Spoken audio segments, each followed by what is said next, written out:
Recording studio बेदौलिया। ए मैया मोरी कैसे बची,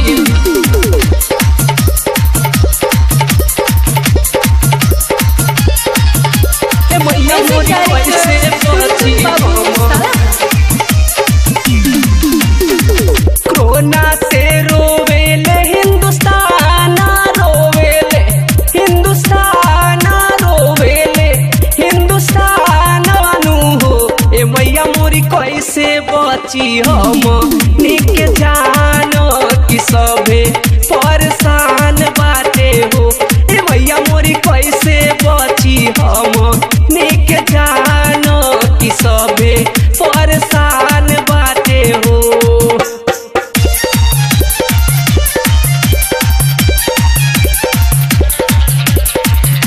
ए मैया मोरी कैसे बची, म्यूजिक डायरेक्टर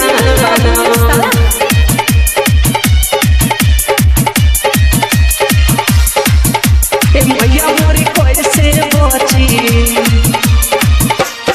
तू ही देखाब मैया मोरी कौनो चमत्कार हो। तोहरे पास बाए माई, तू ही देखाब मैया मोरी कौनो चमत्कार हो। अबे मैया कोरोना पत्थर बान से प्रहार हो। तोहरे पर टिकल सारा दुनिया टिकल बा, सारा दुनिया टिकल बा, सारा दुनिया नु हो। ए मैया मोरी कैसे बची हम निक जानो कि सभे परेशान बाटे हो। ए मैया मोरी कैसे बची हम निक जानो कि सभे परेशान बाटे हो। ए माई जानो कि सभे परेशान बाटे हो। हम निक जानो कि सभे परेशान बाटे हो। चीन के नैया फसल बाटे आज मजेदार हो।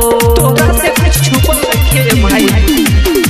चीन के नैया फसल बाटे आज मजेदार हो। फसल बा खुदे अपने जाल में टूटल पतवार हो। पपिया शैतान बनल चाइना बनल बा, सारा चाइना बनल बा, सारा चाइना नु हो।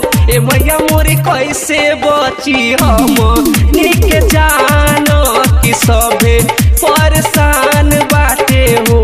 ए मैया मोरी कैसे बची हम निक जानो कि सभे परेशान बाटे हो।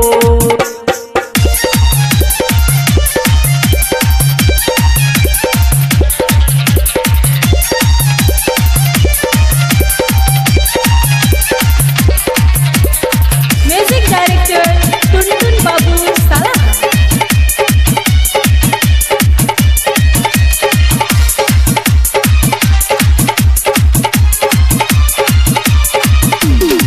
हाथ जोड़ी करे हरिंदर तोहरा से गोहार हो।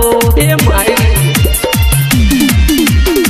हाथ जोड़ी करे गुड्डू तोहरा से गोहार हो। सुन लो रजी दीपक के माई कर तू विचार हो।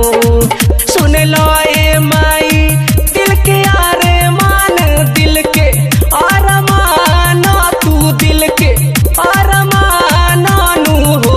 ए मैया मोरी कैसे बची हम निक जानो कि सभे परेशान बाटे हो। ए मैया मोरी कैसे बची हम निक जानो कि सभे परेशान